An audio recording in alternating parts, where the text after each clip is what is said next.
Hello, and we are back here on Agile When? Testing Days in Yes. Chicago. The hamster is tired already and it's not spinning very well. It's been a long period, and we have had so many interviews and so much fun. And I'm super happy to have back here the amiga Gina Charlton, keynote speaker, opening keynote of this event. And we were just talking about. I was mind blown by it. Uh, the few ones that I could attend and experience, I loved it. But we're gonna talk a little bit about that in a moment. Amiga Gina, welcome Thank back. you. I would say. Hi, everybody. It's been a while. Quick note. It's to look at the Oh, camera. yes. Hello, Sorry. everyone. Hi. Yeah, because everyone likes to see. We have Bad a habit of screen down looking at here. myself. Yeah, it's natural, I think. Yeah. And well, first of all, there's people who may not know you. Yeah. Would you like sharing some whereabouts of what you Yeah, have been doing? sure. So I'm Jenna Charlton. Let's see, I'm from Cleveland, Ohio. And I've been in testing for 15-ish years. I've actually kind of taken a weird sidestep. I'm currently the director of product for a company called Functionize. We are a low code, no code, AI based test automation platform. We do a whole lot more than that. I'm not here to sell you anything. That's not what I'm going to chat about today. But I've kind of taken a sidestep into building things for testers because I love testing and I love testers and just wanted, another option out there. So when they kind of lured me over, I was like, okay, let's give it a try. Yeah. That's was that change hard, different, difficult? Um, it was weird. So because I have a really strong agile background, stepping into the product role wasn't that difficult because I understood how to really form a user story. What was hard was understanding how to interact with users. Hmm. I felt like I understood users, but now I had to interview users and measure experience and understand their use cases and understand the way they interact with their software and learn things about their organization. So I was asking questions that were new and were uncomfortable. And sometimes you really do have to ask challenging questions like, well, we have a way for you to do this thing that you want to do. And they say that won't work. And so you have to ask why. Like, why won't that work? And oftentimes it comes down to, well, the development team won't give us access to this, or we don't have the technical skills to use that, like whatever it may be. And so now I understand, like, okay, so we have a gap and we have to fill it, and now I have to actually like get that use case. All of that stuff was totally new. Understanding testers, I was right there, but the other stuff was hard. That's interesting because some of those questions, or it felt when you said it like things that thou shalt not speak about, or Yeah. but it's something that truly we don't talk about, not because it's forbidden, but we don't think about those things, right? And so we don't think about them and we protect our organizations, right? Like we don't want people to know that something may be in the way of us being successful. So this is the kind of stuff that like maybe you hear rumblings about it in a conference, like two testers are complaining to each other. And I don't mean complaining in a bad way, but like two testers are like, Having a sharing. conversation. Yeah, they're sharing the experiences and they're having a vent session together because like I have vent sessions with people. But having somebody that is in my role ask you those questions and have those challenging conversations, that's different. So it's that requires me to make sure that I've earned their confidence, and it requires them to trust me. And that's so I'm using all of my testing skills and all of my negotiating skills and all of my agile skills and all of the things that I learned before I got into testing, like sales, um, to help me have those conversations. It's really interesting because I see now a little bit better the conflict. We as QA people are used to uncover those uncomfortable Hmm. truths, and the role probably that your team was not used to is what, like, you were like shoveling in the faces, like all those Yeah. situations. Yeah. And that's why we are what we are supposed to do to improve our products. Right. Totally, it makes me think of this victim mentality. It's Mhm. totally the opposite. Own it, fix it. Yeah. I tend to say we always tend to look at our own babies as pretty. Yeah. They may not be as pretty, and someone has to call us out on that. It's not like an actual baby because that your baby, you cannot do much. It is what it is. But with a product, this type of baby, we can like, how dare you tell me? Yeah. No, Yeah. fix it. Okay, yeah. What did I do wrong? And Mhm. take a, I don't know if Mm. proactive or different perspective, right? Yeah. Yeah. Does that Yes. help you, or because you're also like a public speaker, you are also here giving Mhm. keynotes and awesome things that we're going to get into in a moment. Does that influenced or changed how you do things out here in conferences and events, or what you talk about? It has. I like thinking of my keynote. I was more. I allowed myself to be more exposed in that keynote than I ever have before. I have, and I think it's because of the negotiating part of my job, and part of that is because I'm at the director level. So like I'm negotiating with the CEO and the CTO to get things onto the roadmap. I'm negotiating with like executives and companies that are our customers, about things on the roadmap. Um, so I've gotten a lot braver and a lot Mm, more willing to just say my truth and speak my truth. And so it has changed the way I speak. And it's changed the things I talk about. Like I still talk about the things that I love. Like I love exploratory testing, and I love building community and teams and helping people be in teams better. And I love agile. But now I also talk about things like how do you effectively integrate a tool into your organization. And actually, I have a talk coming up at Romanian Test Conference. more details in a That's moment. Yes. um, about tool acquisition and about like how do you go from I got a budget to actually using it. I never would have talked about something like that until coming to the product side. It's interesting because you have a different view perspective. Having a budget, that changes your mindset like crazy because you understand some things. Yeah. I remember being part of the QA team. Hmm. You have the looking from the bottom perspective when you are like the leader, and regardless of how you see it, if it's a plain organization, you have some responsibility, and you mentioned some of that. Um, you have like a general perspective, the whole panorama that probably from below we don't see in the next team what is Hmm. happening, and I think that also gives you. Oh, that Cliff and Valley, yeah. So like that idea that when we're IC, we see our scope and maybe a little bit past it. Like we see what we're doing and what our teams are doing. But when you move up to management, your scope changes and your view changes. So you move up from the valley to the cliff, and when you're on a cliff edge, you just see further. And it's not that being IC or being in the valley is a bad thing. It's not. There's no like one is better than the other because let's be honest, IC to management is not a promotion. IC to management is a move onto a new career track. You can be the world's best IC and the world's worst manager.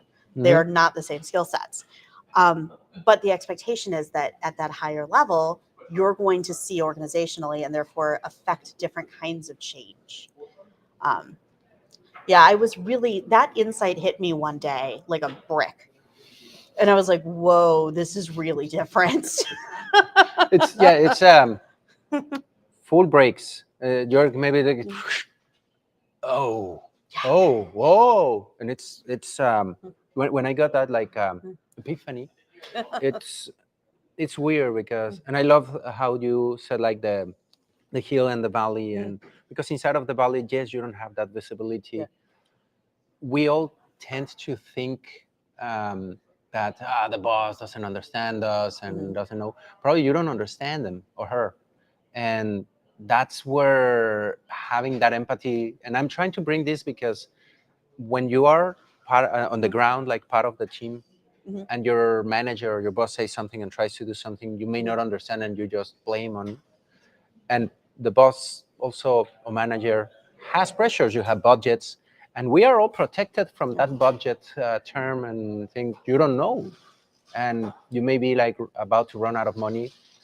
Most of the time we don't know. That's Yeah. And you just mentioned like this, not promotion, Mhm. because it's a total different career, and I have seen Yeah. so many people wanting to move in the corporate ladder, and sadly that's the next step Yeah. where you may not be good at it, Yeah. It's a real shame that nor enjoy organizations it. not enjoy it and not be good at it. It's a shame that so many companies view management as a promotion. It really should, and people then take it because, well, my income is going to be reduced, my potential is reduced if I don't move up to management. But there should just be an equivalent IC level to management. There should be like a consultant level or an Mhm. architect level, because then you get to keep your really good IC people doing the work that they care about and that they're good at, and get the folks who really should be leading people doing leadership and management. And by the way, you don't have to be a manager to be a leader. There are No. different things. Management and leadership are different. You can be a fantastic leader and a bad manager. You can be a really good manager and a bad leader. Um, they're skills that have to be built and honed. They're not just something that like, oh, I'm giving you a promotion and poof, those exist. Like there's this whole self development that has to happen, and it's not something that happens Magically naturally. or Yeah, it takes real self reflection and work. it's something, and I was also committing that, uh, I don't know if bad behavior, but it's natural. Mhm. Can you believe this dumbass that is managing us doesn't even know what a PR is, doesn't know how to Mhm. compile, and is giving me instructions? But as you very well said, it's a different set of skill Mhm. sets, different even education, I would say, or experiences Mhm. that give you to that position. And it's Yeah. weird to me that that's the ascension or natural progress. You Yeah. can just, if you are enjoying what you do, just get better at it and get improvement. Sadly, sometimes money doesn't come together with that, but Yeah.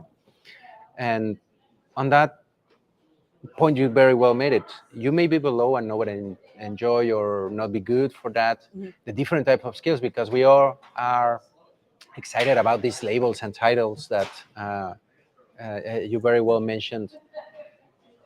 Uh, let's get to your keynote, because there are so Yes. many elements that we are already Okay. spoiling, and that was an awesome keynote. Thank you. I loved all the concepts that you touched were thought, thought provoking. I was like, Can you spoil it a little bit? Yeah. So I really told the story of our agile transformation at Functionize. And so I talked about things I've learned about frameworks. I really I was kind of a believer in frameworks until I was no longer IC doing it or external coaching it, and was instead leading it from the inside. And I realized, there's stuff here that doesn't work. Like I will go to my grave saying that calling an iteration a sprint is a bad thing. The semantics of it are wrong. We're supposed to be working at a sustainable pace, but instead we're calling it something that requires extreme exertion and is meant to be like immediate, fast, like, and then you have to stop and rest. But that's not what it's supposed to be. Iteration is supposed to be something we can maintain. We work in an iteration, then we do the next and the next and the next.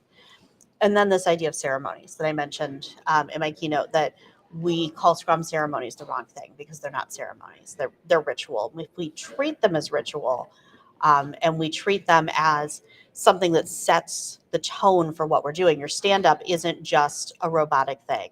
And it's also not a ceremony because it happens every day. It's a daily ritual that prepares you for having the difficult conversations that you need to have. Same thing with sprint planning. Same thing with retrospectives and all that. But ultimately, I talked about conflict and how we need closure on conflict and how retrospectives on conflict are important. I talked about boundaries. I'm not going to spoil the boundaries thing because I think that's going to become another talk, like That's just huge. that Yeah, section. yeah, yeah. But I will say, your boundaries matter and you deserve to enforce your own boundaries. Um, but what it came down to is that we failed at capital A Agile. we're not doing capital A Agile. And when I say capital A Agile, I mean like we're not doing Scrum, we're not doing XP, we're not doing um, any of the other like methodologies or frameworks, but we are doing lowercase Agile. We are adjusting as we need to. We're focusing on the outcomes, as Elizabeth Hendrickson would put it.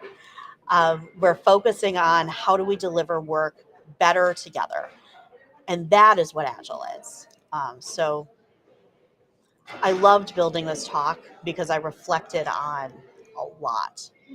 And I'll be honest, I spent probably 6 months really developing this. Wow. I tracked it. There's like 70 hours worth of work that went Wow. into that.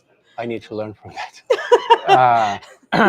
I mean, different styles, but no, that's. I felt that the talk was thoughtful, that you really, well, you were pouring yourself into what you were saying. It's your experience, and there were so many things out of the talk. The boundaries piece, again, I'm not gonna spoil it, but it was huge and super transcendental, I would say. Where it got me thinking, it got me like, huh. And I love these type of things that are always thought provoking.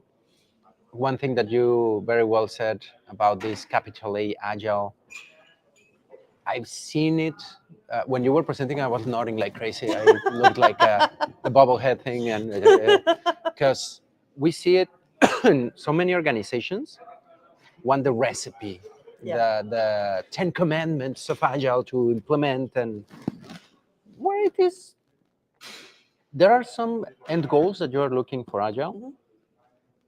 And whatever of I wouldn't say methodologies, a set of recommendations or things that you could use, and you can mutate whichever, because this may not adapt to my particular case. Right. Oh no, but the manifesto says this, and like no. And I love that perspective on, you don't have to, because we were talking earlier, like these labels, it has to be safe, or this is a Scrum, or this is Kanban, and it's not the flavor that we are doing. Like, even like the actual flavor is not right, because the point of Agile is to be flexible and be mutating as you need, right? Well, and ultimately, it is about the manifesto because the manifesto is this long, right? Like it's a page. Yeah, it's And not. it's a page in big type. Like if you go to agilemanifesto.org, I think that's what it is. Mhm. Like it's the font is huge. Also, it has been updated. It's really, really funny because this is like It's all. this is the early days of the web. But if we focus on what the manifesto says, we don't need the frameworks. All the buzzwords that we have right now is not part of the manifesto. Right. Because the end- manifesto, what? There's four guidelines. We've got low Const- documentation. Constant feedback. No, not feedback. What's the Hold on, name? I'm gonna look it up. I'm Yeah, gonna look it up because because there's we a. better quote it correctly. I Yeah, don't want to I'm create more gonna- confusion. I'm gonna get it. But some of these things, while it is being looked up I used to for, have it memorized. with better, yeah, we should have it. I don't either, so never mind. No shame. Okay, so it takes up this much space on my screen on my phone. It's tiny, yeah. And of that, this much is the signatures because we've got the signers. So we are uncovering better ways of developing software by doing it and helping others do it. Through this work, we have come to value. These are the principles: individuals' interactions over processes and tools, working software over comprehensive documentation, customer collaboration over contract negotiation, and responding to change over following a plan. This is that is, while there is value at the items on the right, we value the items on the left more. If we focus on that and then the 12 principles, that's all we've got to do. That's Agile. And so this obsession with the yeah. names and boss, daily stand-up, where is it in the manifesto? It's not. That's some things that started to kind of like trying to square it up, where I I think, think it is in the principles, but still, like, there's no rule that it has to be daily. And there's Yeah. no rule that it has to be synchronous. It helps for it to be that's a good synchronous, one. but it doesn't have to be. Part of my team is in India. It is really hard for us to be It's not synchronous. going to happen. Yeah, so twice a week we're synchronous. The rest of the week we're not. It lowercase Agile is about doing what works for you. Hmm. And it may work at one organization and not at another, which is why it's what works for you and what works for me, works for us is good enough. Because there are so many steps on these like formal guidelines, blah blah blah, on agile and the coaching and all that stuff. Where I've been in several teams where that just doesn't fit. Yeah. And there that also brings to that confusion. Are you water fragile? Are you like doing this? There are some things, if you have to keep, and there are organizations where they have to keep some waterfall and type of project oriented ticketing, some of those processes where you get a benefit from daily stand-ups or having a Kanban board or some of these things. That doesn't turn you into capital A agile. You may be agilizing and getting the benefits of it. But if you get hard-headed into, no, it has to be this way, you're just going to create problems. Yeah. And QA and project-wise. And so I went into this agile transformation believing that agile was the way. I think I mentioned that. It's like slide 4 or something. This is not the Mandalorian. There is not a single way. What I now understand is, and I should have known this going all along because I'm a context-driven tester, the context of your work drives your process. And so if the context of your work requires safety, is medical devices, is aeronautics, is vehicles, you're probably using waterfall, and it's probably okay that you are, because we need all of those guardrails. Jenny Bramble says, like, what's the risk? Is someone going to literally die? If it is, then, you better. We're going to move a little slower. No, and the other side of what you're saying, like moving slower, moving faster, the sprint, not the pace, but this obsession of feature over quality, more, try to put. Yep. There are some other principles of the manifesto where you're not taking into account people or the team or anything like feature, let's push more. And the quality gets harmed. We have the hardening sprints, we have all this technical debt. And as you were saying, like, you are kind of shooting yourself in the foot trying to do these things, obsessing on one way, right? And that boundary-wise is another one. I hope I'm not spoiling much of that part, but that as well requires boundaries to say, we have the retrospective, we are checking our burn down, all those things that we use. Why don't we pay attention actually to it? Say like, no, but I won't have time for testing. Why not? I give this example at times, like, I won't have time to brush my teeth. Oh, then you will have some hours in a few months to get a root canal or something like that. Yeah. And from your perspective, what do you think are like these problems that organizations are facing? So I think that, and some people may really dislike me for saying this, I think that the culture around tech right now is really dangerous. We see people like Zuckerberg and Musk who push this ideological culture that believes that the engineers, and when I say the engineers, I'm talking testers, I'm talking developers, everybody. I'm even talking about product. Like, all of us, although I'm definitely not an engineer, but all of us who are engaged in the building process in some way, that we are mechanical and we are replaceable and we are expendable.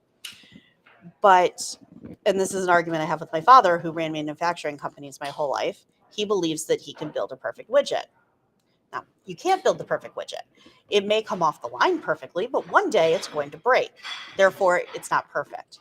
But he believes if he can push a perfect widget through a manufacturing line, then we can produce perfect code and perfect software can exist.